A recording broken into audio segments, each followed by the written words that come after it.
Could teachers be the next to strike? One teaching union is preparing to write to ministers this week to say that it is prepared to ballot its members. A pay award is due in November. Mary Bousted is General Secretary of the National Education Union. Good morning.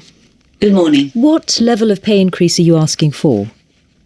We're asking for a level of pay increase which matches inflation, because our members have suffered, we calculate since 2010, a drop in their wages of about a fifth.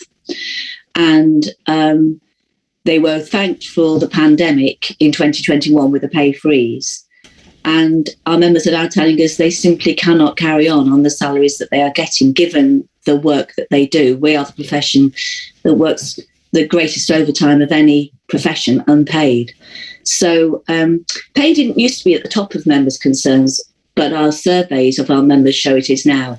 And at the conference, our last conference in Bournemouth at Easter time, the most debated motion was on pay. Yeah. And can I just clarify what you mean by a pay rise in line with inflation, Dr. Bousted, because it's currently 9%, forecast for 11% towards the end of the year. One of the other teaching unions is asking for 12%. So what is the number that you're asking for? Well, we're going to be writing to Nadim Zahawi on Wednesday because the inflation figures come out then. So we will be putting a figure in the letter that we'll write on Wednesday to the Secretary of State.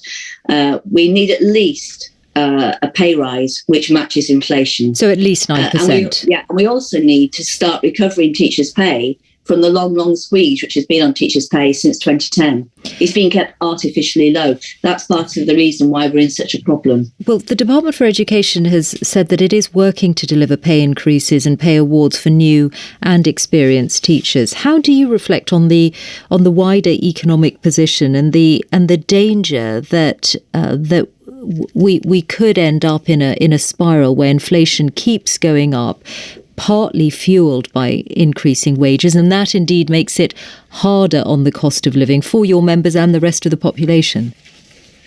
Well, I think it's always very interesting when the argument is put forward that working people have to continually pay the price. We have to pay the price in austerity when the banks made billions out of quantitative easing. Then we have to pay the price when there's inflation, where our members are worried about putting fuel in their tank to get into school to teach their pupils. I understand, but I'm just wondering what you make of that. Do you recognise that is an economic risk, or do you think that risk doesn't exist? I think that it is a risk, but I think there's a greater risk, which is that we are running out of teachers. On current pay levels, a third of teachers leave within 5 years.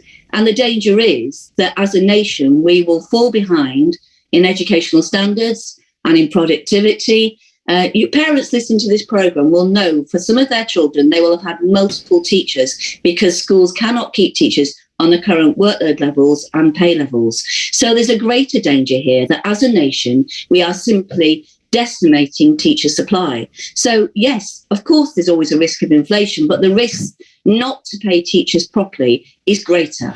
So if you don't get 9%, then are we set for strike action next term?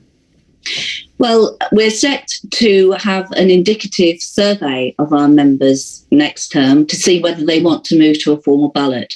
So if we don't get a rise in line with inflation, then we'll be surveying our members early after the start of the next school year. And then if they indicate that they wish to take strike action, we will move to a formal ballot.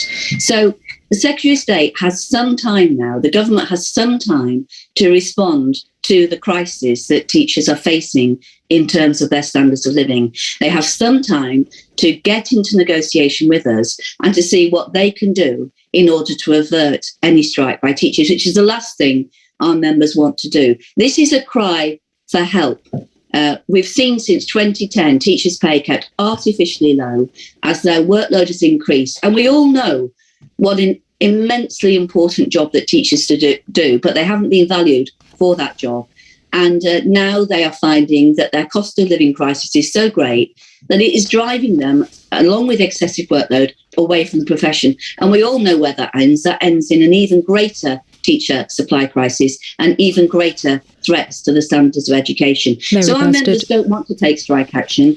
this is a cry for, we can't carry on like this any longer. Mary Bousted, thank you.